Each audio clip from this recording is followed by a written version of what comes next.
Para el equipo vamos a ponerlo a llenar, que hace mucho ruido cuando exprime. Vamos a seguir probando. Vamos a ver si la lavadora Whirlpool ocupa cambio de soportes. Se paran delante de la lavadora y hacen esto.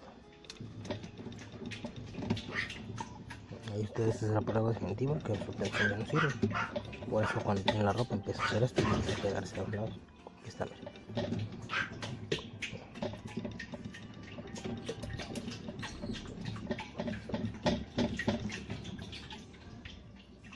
Hacia arriba y hacia abajo. Ustedes se van a dar cuenta que ya la suspensión ya no sirve.